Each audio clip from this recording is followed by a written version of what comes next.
Welcome, everyone, to episode 123 of the Greg's World podcast. 123. It's a number that rolls off the tongue. It's like when you're driving your car and you look at the odometer and it hits these special numbers, like something that's important to you, or it's straight across the board, or it's like 123 or 12, get the idea. That's what this episode feels like to me. And I hope that I can deliver something that lives up to those expectations. Although this week it was awesome. It started out great.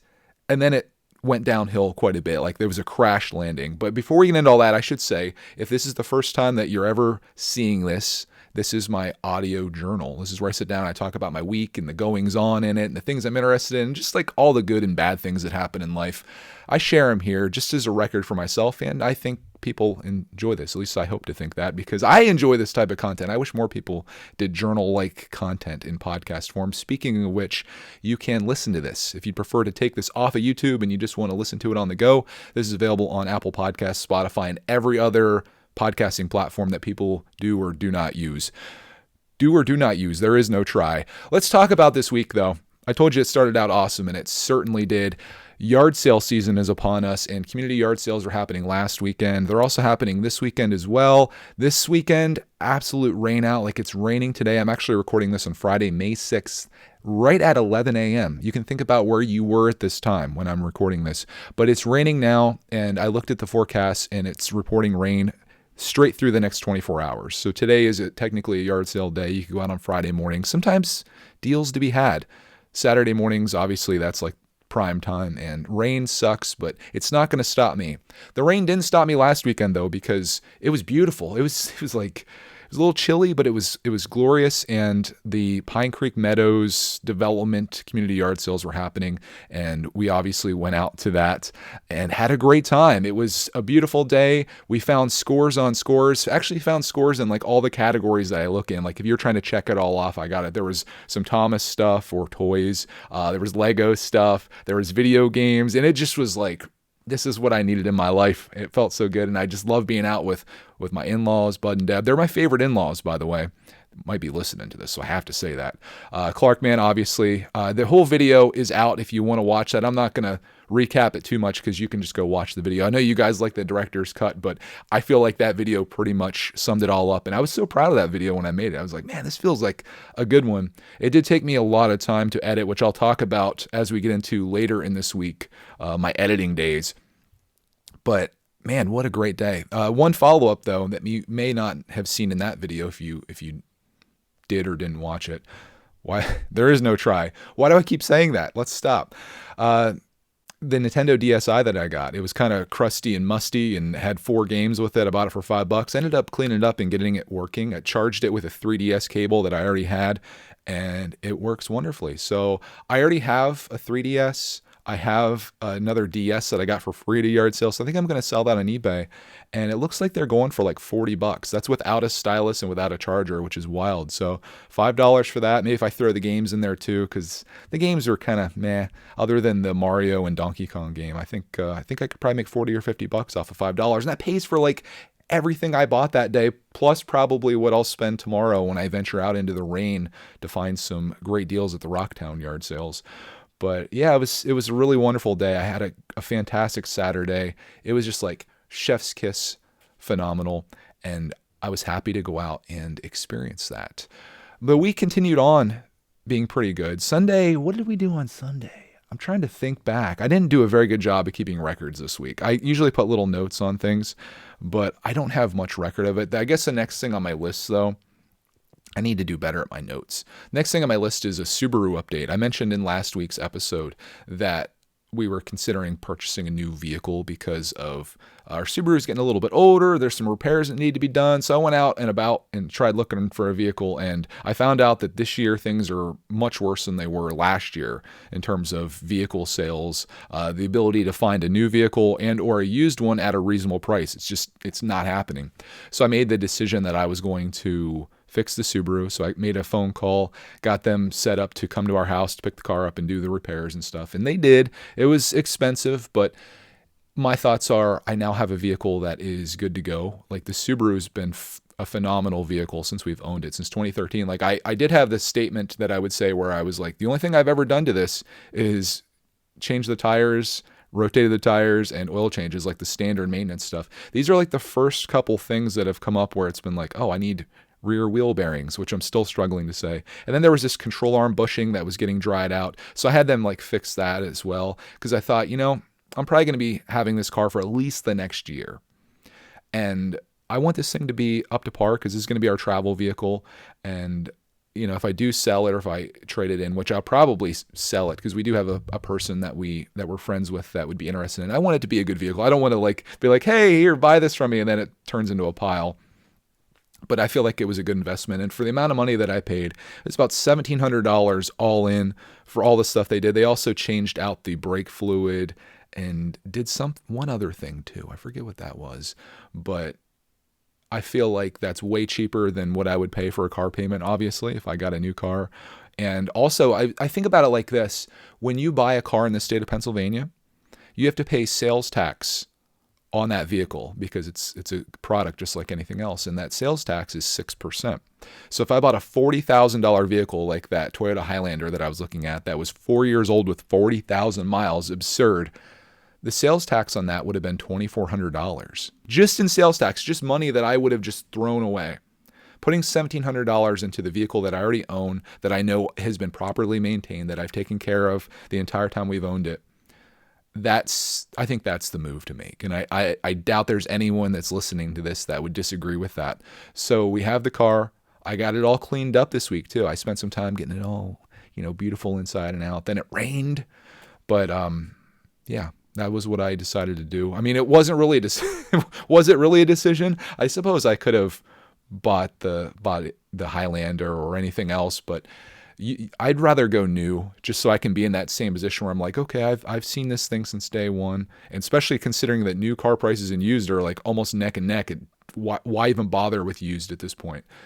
But the problem is you can't find new cars. That's the kicker. That's why they're so expensive. But I'm going to ride it out for another year. Next April, right before inspection time comes up again, we'll revisit this and we'll see where we're at. Hopefully the chip shortage thing, and I think I probably said this last year. There's probably a whole episode where I say these exact words. We'll hope that the chip shortage and the pandemic and all this stuff is over and we're back to living our normal lives. Can we just do that? Can we do that for once? So we'll hope for the best with that. And who knows, maybe I'll have it for another year after that and another year after that. I have no doubts that Subaru will continue running for like the next 200,000 miles. It's just, I would like something a little bit bigger. I would love to get the van, because I would love to go camping in the back of it and, have the seats that go down and have a spot for Roxy Bear so we can slide the door open and she can just do a little hop in and lay in her dog bed in there. Like, that's what I dream of. So like a van, I feel like is in my future. I even have the missus like okay with it. Not like loving it, but she agrees, and I'm a practical guy. I'm all about function. She agrees that like that's the move for where we're at. Not like we have like 17 kids that we need to load in the back, but it'd be nice to have that flexibility, to put the seats down, have Bear in there. Clarkman has his own chair. Clark and I put all the seats down. We go camping up at Hills Creek. It just seems like a beautiful thing, but maybe just not yet. We'll see. We'll see what happens. If something comes up and everything kind of works out, I think I would pull the trigger, and then I would just sell the Subaru at like a decent price, because you're not going to find a car like this. I have like all the maintenance records. I just did these repairs. I can tell the person like this is where we're at on this. Like you're going to be okay. So we'll cross that bridge when we come to it. But right now we're holding tight, just like I think a lot of people probably are. Unless you're crazy. Well, I shouldn't say crazy. Unless you're like really in need of a car. Like, I feel bad for I think about the teenagers or 16-year-old kids. And it's like, hey, I need to get my first car. I remember you could get a car for like $1,500, like $2,000. I think my friend got a car for like $500. I don't think that exists anymore. That $500 car is probably like $4,000 right now. And that's painful, man. So I feel bad for anybody that's kind of coming up right now, because if you're not already set up, and we'll be talking about this a little bit in listener feedback as well, like housing, cars, the prices of everything is just crazy. College, everything is like, where do you make enough money to pay for all these things? That's what I want to know. Leave your response down in the comments here. Let's move on to the next little thing that we did here. The day after the Subaru got fixed, they left us with a car, which we didn't even drive. I should mention that. There was a video about that I actually just got done editing right now that would have been out a few days ago if you'd like to see it. Again, I'm trying to stay away from like recapping my videos and more of the behind the scenes stuff.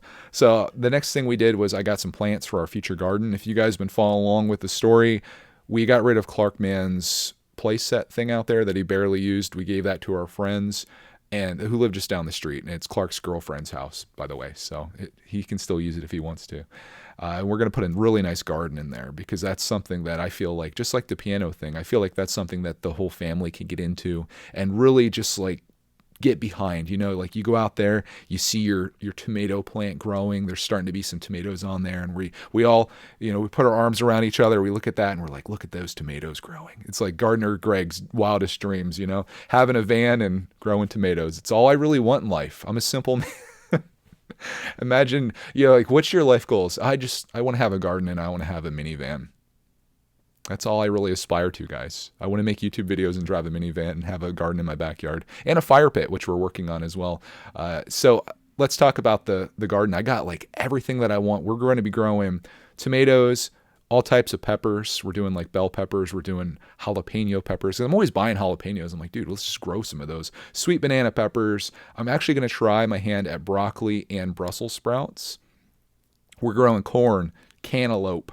That's Clark's request. I'd like to we're doing cucumbers. I need to get some zucchini seeds because they didn't have zucchinis growing. So I'm going to grow my own zucchini from seeds. I'm not really into yellow squash too much, so we're going to skip that this year. And I think I mentioned corn. All of these things we're going to be growing in this area that was just Clark Man's play set. So we're going to have like a really cool little spot out there where we're growing all these things. And it's going to be so much fun to go out and to work on it and to look at it. And most of all, like, I feel like having with a kid, you go out and you do all that work and you grow that. And then you pick the corn off the cob or whatever, or you have corn on the cob, or you pick one of those tomatoes or peppers or whatever. That teaches that kid that, you know, this is something that we work towards. This is something we put effort into, and this is the reward that we got from that. And it's something that we did together. I think it's a wonderful thing to do that. And that's so much better, I feel like, than sitting around and playing video games or whatever. Not to say there's anything wrong with that, but I'm trying to do things for him or with him, Clark Man, that is, and to encourage stuff like that. That's what the piano thing is too. I just want to encourage like learning something new or to have these activities that we can prosper from, I guess. Not financially, but maybe emotionally. I don't know, like, you get the idea, right? If you've ever grown something or like accomplished something like that, even though it's mostly nature doing all the work, you know, you're the one out there picking weeds and stuff, but to have that, to go grocery shopping in your backyard. I made a video titled that one time and I was like, oh, that's such a cool line. Going grocery shopping in my backyard. It's worth a lot of money when you grow that stuff too. Go to the grocery store and see how much a tomato is. Try to buy a 3-pack of bell peppers. Expensive. It's like buying a used car these days. Sheesh. So we did all that. Got them ready. They're not quite planted. We have our friends that bought the place set. They're coming over to remove all like the little tire chips that make up the mulch that's in there. And once that's gone, we're going to prep it all. We also got a fire pit, as I mentioned. I ordered it from Home Depot. It's like one of those kits that you can build, but it's going to be really great. I took out like our fire pit thing that's there now. And then we're having our septic tank pumped on Monday. I'm going to find out where the lid of that is because I don't want to put my fire pit ring on top of that, because in every like 3 to 5 years when you have your septic pumped, you'd have to like remove that and then like put it back, and I don't want that in my life. So we're going to make sure we're all good with that. And then I need to order a whole bunch of like stonework and little pebbles and stuff from Lowe's, and it's going to be great out there. It's a nice little outdoor thing. So we'll have the trampoline, and then in the middle we're going to have our nice fire pit with like a swing and Adirondack chairs and all this stuff there. And then beside that, it's going to be our booming garden for the year. And I'm just like really excited about taking our backyard to the next level, which I've already started. And this is where things start going bad this week. About 2 weeks ago, I went out. We have our little fence line that runs between my property and my neighbors. And there was a whole bunch of like bushes and stuff growing up in between there. And I was like, you know, I'd really like that to be like a nice clean fence instead of like these weeds that had been growing there for years. So I went out there and started cutting these weeds all down, and I got it looking really good. And when I was all done, I took all of those branches and stuff that I cut down, and I took them down to the very end of the property, and I started throwing them over the side. And I was on my neighbor's side because it was kind of like growing on both sides of the fence. If you picture the fence and then like trees are kind of like growing through it and around it, and like weeds and vines and stuff like that. So when I was on his side, I took them all down and I walked down to the very end of the yard and I started throwing all this stuff in there because I didn't want to leave it like in his yard technically. Like I own a little bit of land on his side. That's like where my fence is. Like my fence isn't just necessarily right on the property line. It's maybe like a mower's width in, like a riding mower's width in. So I always have the guys when they mow, they go down that side of it. But I wanted to clear that out and I took everything down and I threw it in the woods behind his house. I figured he probably wouldn't mind. It's just a field down there anyway. So that was all good. But then I ran into a bit of a problem. About, I don't know if it was a few days later or a week later, I started developing these red patches on my legs. And most of you probably know where this story's going, but yeah, apparently there is poison sumac down there. And I've never had poison before, believe it or not, but it's very interesting because getting into poison is almost like being at Chernobyl during the nuclear reactor failing. You're exposed to this at the time and it seems like everything's fine. Like at the time I had no idea. In fact, like the next day, the next week, it was no problem. But now, 2 weeks later, I have poison sumac all over my legs. I have a little bit on my hands. You might be able to see it a little bit there if you're watching this. You can see a little bit there. I didn't get it on my hands too bad, but I think what was happening was I was carrying those branches and stuff down. I wasn't even thinking about poison at all. Like now, every time I go in the woods, I'm going to be looking around the ground. But I walked down into that. So I had shorts on, of course, like an idiot.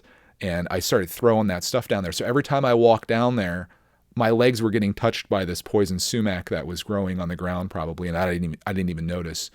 But I'm getting bumps. Like I have like lines going across my left leg. I've got bumps on my right leg, all over like my knee and like thigh area. There's all kinds of bumps and like rash behind my knee, and it's been getting worse and worse. And I'm like, dude, this probably isn't normal. But I looked it up, and apparently the first time that you get any kind of poison like this, it tends to bring itself out in the weeks following when you get it. Whereas if I were to get poison again, which is really weird, it would happen within like the few hours afterwards, so you would know it. But I feel like right now, and I hate to say this, I feel like I'm at the spot right now where I think I might have went over the hump. But even now, like I have a little bit on my neck here, I noticed, because I probably had that oil on me and I didn't even know it. But I have some there. I'm starting to develop some on my arms. I'm like, no, it's like every time I look, I have more poison sumac on me. And the only reason I know it's poison sumac is because I went down last night and I saw some weeds down there and I took a picture of it and I did the Google Lens thing. And as soon as I clicked the Google Lens search, the first image that came up was poison sumac. So it's sucked. It's been pretty sucky. I actually got up today at 3:00 in the morning because I woke up and my hand was really itchy. I've been putting this lotion on. It's like a calamine lotion mixed with something else. It's actually for poison. So I've been putting that like all over my legs before bed. And then I keep my legs kind of up just so all that stuff dries. And then I put my legs in there. But there's been a few times since I've been going through this that I don't know if I move in the middle of the night or something happens, but I wake up and I'm itchy, and it's really hard to just go back to sleep when you're itching like that, and like you feel it in your legs, and you're like, so I'll get up and I'll grab the lotion, I'll put some more of that on. I'll sometimes go down to the couch, but I've been up today since 3:00, so I'm thinking today is probably going to be nappy time Friday. Also, it's like super rainy out, so it just feels like a good day for that. I've already done my editing work for today. I have that done, and it's what's it going to hurt? Taking a nice little nap today. I'd say the worst part that I have right now with the poison is I have a little dot. You might be able to see it, a little dot of poison sumac right here on my ring finger on the right side. And there's like a lump there, and it feels really obnoxious to have that there.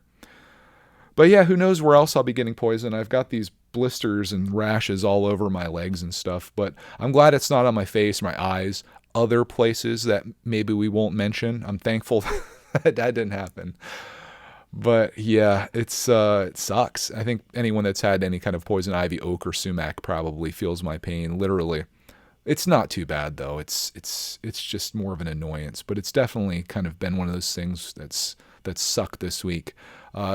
Speaking of things that suck, I've been telling you that I've been doing all this fun stuff and like really just crazily documenting all the things that I'm doing, and I've been loving it. But for every fun day that you have several hours of editing time ahead of you, that you have to like sit down and turn that into something. And that's what like Wednesday and Thursday was for me. Both days were just kind of like on the grind, editing. And then I'd get done, and I did have some fun on both days. When I finished up, I ended up going live on my Twitch channel playing FIFA 22, which is a soccer or football game. It's free for PlayStation Plus members. And I've played FIFA in the past, and I wanted to jump on and play that. So I was streaming that live, and people seemed to be enjoying it, especially people from the UK. They were down for watching me play some football. And the cool thing that happened to me in that stream was I got rated by a guy that plays this game like professionally every day. And he has like 80,000 followers. So a whole bunch of people came into my stream, and it was just really cool. It was the first time that I've ever been rated. I've rated other people before, which a raid is like, when you are ending your stream, you have all these people, right? And they're like, they could all just leave. But what you do is you send them over to another channel to like support somebody different or somebody new, since they're a captive audience. And that guy did that for me, and I just was really thankful for that. And I felt the appreciation that people feel when I do it, because I'll do it for somebody that has like 1 or 3 people watching, and then to have 15 people come over is like really cool. So that was awesome. I've also been working on my A-Wing, my Lego A-Wing. I already have buyer's remorse on this, but I made a Lego purchase for May the 4th. May 1st rolled around, and I wasn't going to buy anything. They came out with Luke's Land Speeder, which is a UCS set. We're going to get into a little Lego here. If you're not into that, you probably hit the 30-second button a couple times, the 15-second button a couple times. But they came out with Luke's Land Speeder. I wasn't like overly interested in it. I was like, it's celebrating Lego's most overdone set was what I said about it. But then I was looking at the promos, and I was like, oh gosh, gift with purchases are always these things that draw me in, because you can only get these now, and they're usually pretty valuable. So I looked, and like the one set that comes out with is the Lars Homestead. That sells for like $50 on eBay, or it was the day I bought it. And the little keychain that they were giving out sells for like $30. The poly bag, you'd have to pay someone to take that from you. But that's like $80 of value right there on a $200 set. Plus, this is a business expense for me, so I can write it off, and I can build it and share it, so that there's live streaming possibilities. And the fact that I just like to display cool stuff in my studio here, and I was like, oh gosh, I'm going to do it. So it was like evening on May 1st, I bought those. I'm still waiting for them to come, which I better keep my eye on, because if they put that outside on my porch in today or tomorrow in the rain, that's going to be really unfortunate. But I think yesterday it was in Illinois, so we're probably not going to get it until maybe tomorrow at the earliest. I think it'll probably come. So I'd like to have the A-Wing done by then, so I can be like, hey, I built the A-Wing and here's my thoughts on it. And then I'll build the Land Speeder, and I'll compare them and let people know which one I like better. It's a lot of building and stuff, but the buyer's remorse is already setting in. I'm like, man, that was $200. Was that a good purchase? Should I even open the A-Wing? Because these sets, if you guys don't know, they get to be worth a lot of money, especially if you keep them sealed. If I were to let that sit in the shelf for like 3 or 4 years, I could easily double my money. Even used, I might be able to double my money down the line. All these Star Wars UCS sets are insane. So I'm like, shoot, should I have done that? Should I have bought this? But ultimately I did, and I'm just going to enjoy it, because it's like, what else do you got in life, other than Lego to enjoy? I got nothing else. No, that's not true, but I think I'll be happy with it. And it's Lego. They did it to me again. They got me with these gift with purchases. I'm okay with it. So that's kind of what's been going on today. We fast forwarded now to Friday. I had 2 editing days with a little bit of streaming here and there mixed in as like my break. Today was some editing this morning. Rainy day, like I mentioned. Making my podcast. Gonna just kind of chill this afternoon probably. I'd love to work on more of the A-Wing. I might do some of that. We'll see what happens, but that kind of got you caught up. Again, I'm hoping to go out yard sailing tomorrow, which I can tell you about. I'm going to be wearing my full rain gear probably, so I stay dry while we're out. But that's pretty much my week in a nutshell. I thought it would only take me like 5 minutes to go through all that, and I apologize. No, I don't, because you guys probably like longer podcasts. But that's everything that I did. So let's now, if you guys have any comments you want to comment on that, go ahead, because I'm now jumping into your comments from last week. We had some very thoughtful ones and some nice ones that came through that I thought I would touch on. So let's start out here with Tracy.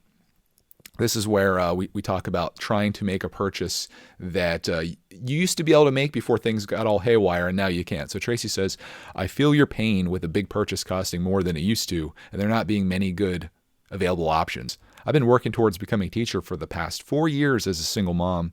Now that I've been hired to teach for the next school year, I look at my budget and there are no good options in my price range and very few homes in the area on the market. I hear that. When I started my journey of going to school, I knew what my budget would be, and there were so many options, and it was a perfect price range for what we needed.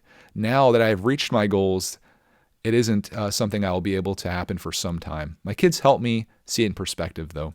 They said it was okay to stay in our apartment a bit longer, and they knew I was doing my best. I felt like I'd failed them, but I look in their eyes, and I only see pride and gratitude. Of course, this means my kids are awesome, but it also shows me that material things don't matter as much as the connections we make with other people in our lives. Good luck, Greg. Oh my gosh. I'm not going to cry about this. I'm getting a little emotional even just reading that.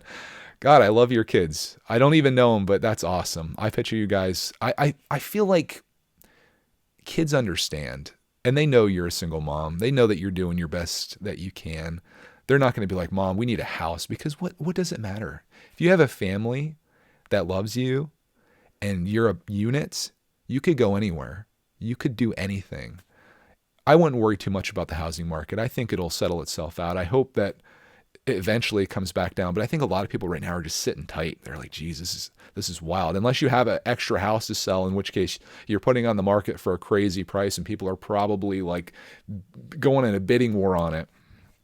But yeah, we still look on occasion, because I'm still looking for my ultimate farmstead, homestead property where I can have all my animals and hopefully have my mother and father-in-law move on to it as well, and just have our little, I guess, commune there with my pig and my ducks and my chicken and my dog and my everything, my parrot. But yeah, I've been looking too, and there's just nothing. There's nothing, and I'm seeing these house prices like, oh my gosh. I hear you. But I wouldn't stress too much about it, and I'm glad that your kids are okay with it. That's awesome. Makes me, that's like, that like fills my soul up to read that comment, Tracy. So thank you for taking time to leave that. And I hope in the meantime, while you're working towards this, maybe you can save up some money, have a bigger down payment, and when the right place comes up after things settle down, you'll be there to snag it. I wish the best for you.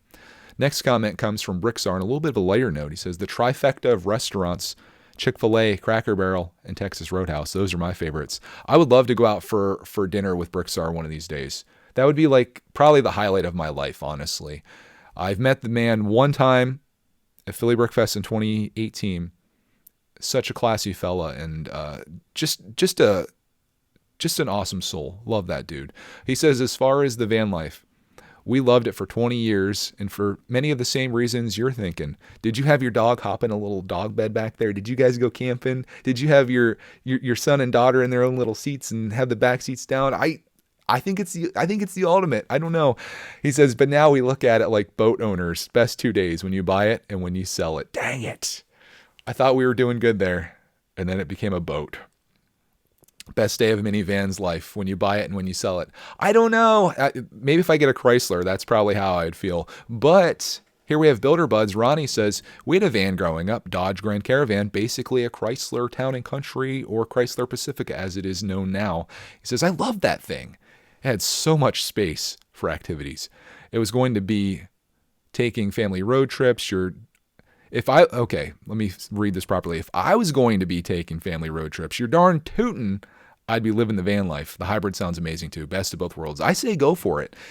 I need to find one. I need to find one without a dealer markup, and one that I don't have to drive to Ithaca, New York. But JMT says, I live in Ithaca, and it's a great place to visit. You must visit Toganock Falls if you come to town. The Finger Lakes are beautiful. We went there one time for a wine, like the wineries and stuff.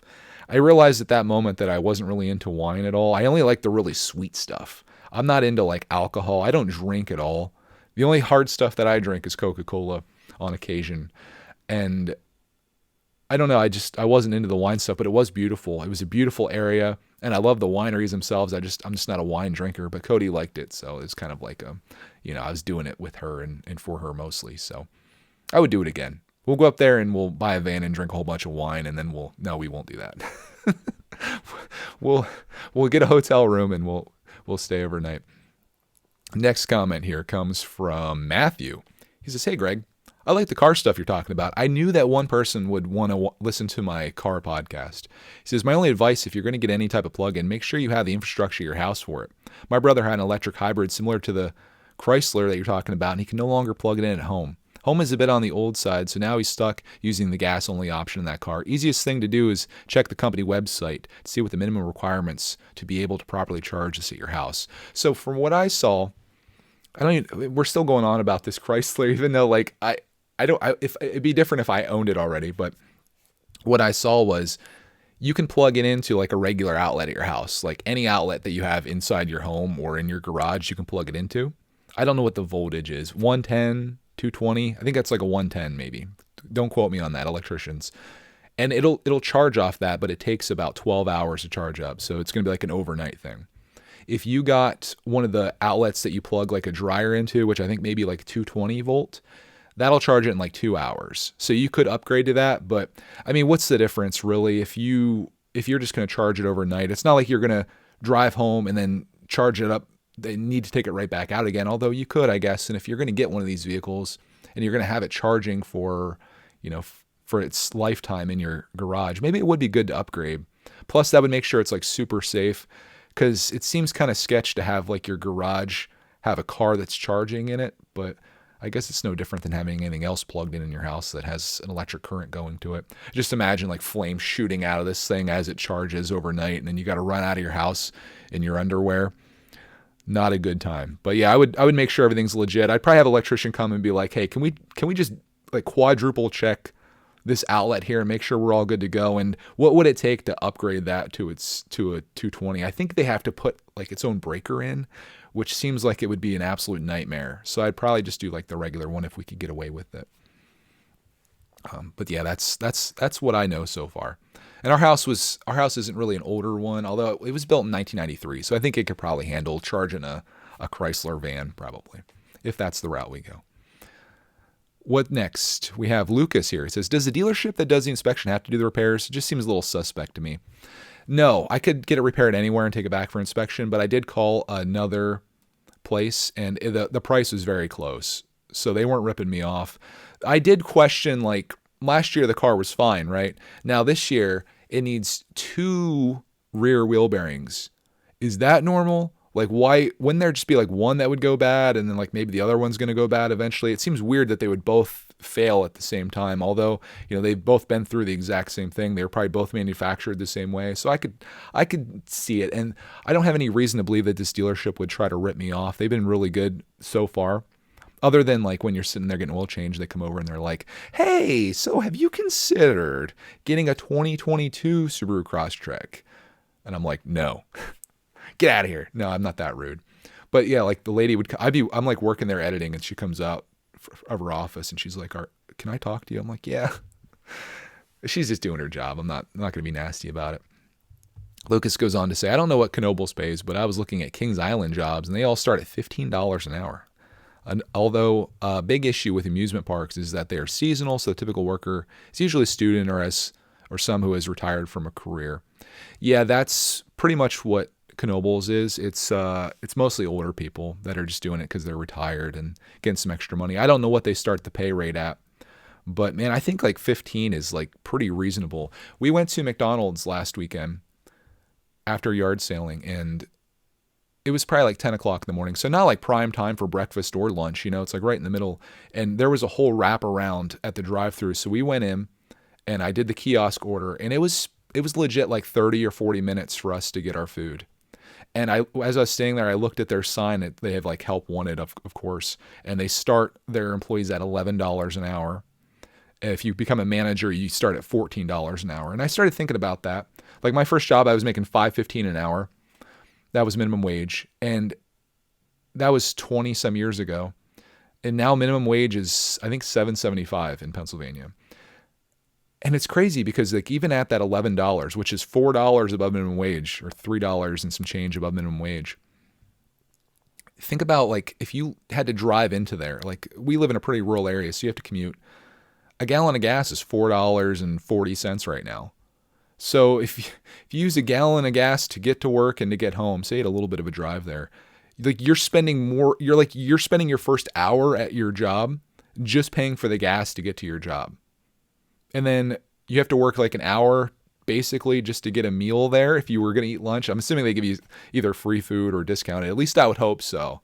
That seems like the right thing to do for these people that are working pretty darn hard in there to make all of our food. But man, it almost doesn't pay. And I understand why it's hard to get people. In fact, my mother and father-in-law are friends with a guy that was an assistant manager there, and he had been working there for like a decade. And they hired a new guy that was making just like a fraction of a dollar less than he was just starting. And the guy was just like, I'm fed up with this. So he left and got another job that pays more. So obviously, like, that's their issue. It's a staffing problem. Either they're understaffed, or the people that they have hired on are noobs that aren't efficient, or just don't care. And you get what you pay for in some cases, or you don't, as I commented on Ronnie's video from this week, where he had a similar experience at McDonald's. Raise that up to $15 and see what kind of candidates you get. Maybe the thing will be a little bit faster. Like we could have probably gone to the grocery store, picked up some bacon and some eggs and stuff, went home and then cooked it faster than what it took them to give us our sandwiches and stuff. It was just wild. And it was just because they had been so backed up that there was no catching up from this. I couldn't imagine going there at like noon, because you think about at 10 o'clock, you're that far behind and it just keeps piling and piling. Like how do you call that fast food? It's just so poorly ran. And I think it all comes down to, it's not because people don't want to work. It's just, is it worth working for $11 an hour to essentially work in a food factory where you have that high pressure, high stress situation on you? I think you could do better elsewhere with all the other jobs that are out there. I wouldn't choose McDonald's as my place. And then the manager would be even worse, to make an extra $3 an hour for all of that stress that comes with managing for $14 an hour, when you could go to Kings Island and make $15 an hour pressing a button on a ride. Why would you ever bother? So Ronald McDonald, if you're listening to this, pay your people, man. You're making enough money that you can more than pay those people. When you buy a soda at McDonald's, that's like 2 cents. They sell 10 sodas in an hour. They paid an entire employee's hourly wage. I'm not going to get into it, but it is what it is. I guess the market will determine how much people will work for. If you don't raise minimum wage, you're not going to have anybody working there, and then you're going to have to raise it anyway. So hopefully that works its way out. And someday I can go to McDonald's, walk in, get my food, be super impressed as to how they could possibly deliver those things that quickly, and be out of my car in like 3 minutes, because that's what I remember. That's the McDonald's that I remember. And you probably do too. Lucas also goes on. He had a multi-part comment here, which I appreciate. He says, I wouldn't worry too much about the proper way to learn piano. My best friend from high school had barely any formal training and learned mostly by ear. Now he has played in a Las Vegas show and has opened and played with Jerry Lee Lewis. Great balls of fire. You never know where something might take you. Exactly. That's my thoughts.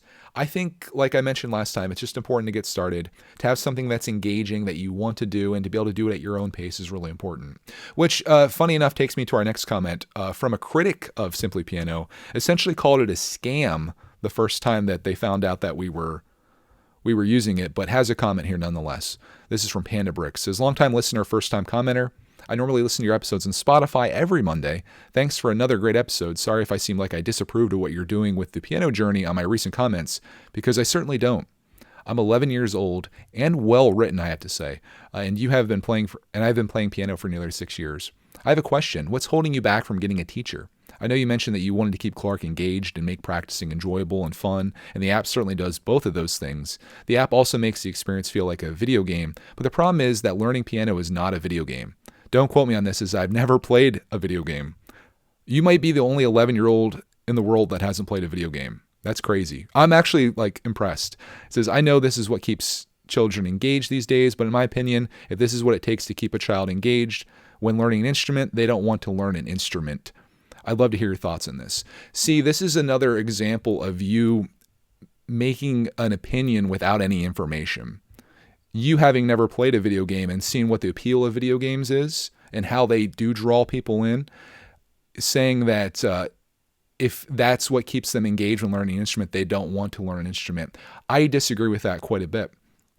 Clark uses the app And I think it gives him a lot of encouragement. There's nothing that's keeping us from getting a teacher. We certainly could do that. But my thoughts were with Simply Piano, it takes it at your own pace. It's very, very simple. It starts you out very slow, and it makes you feel good about yourself. That should be what a good teacher does too, right? But this allows you to practice multiple times per week. What teacher is going to be there, Wednesday at 4:00, and you got them for an hour, maybe a couple times a week at most. This you can practice every day if you want to, several times a day. You can go at your own pace however you want to do.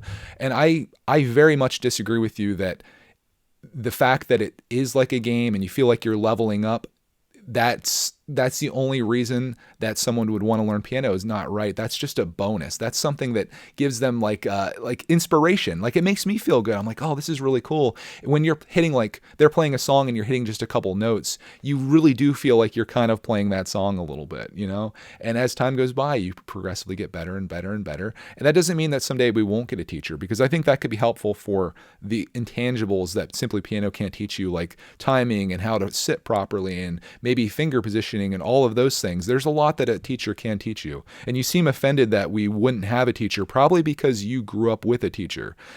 I think it's a mistake for you to judge Simply Piano, one, by calling it a scam or saying that it doesn't work or whatever, because you've never used it. You're making an uninformed opinion, which I guess the better use of that would be you're being ignorant because you just don't know.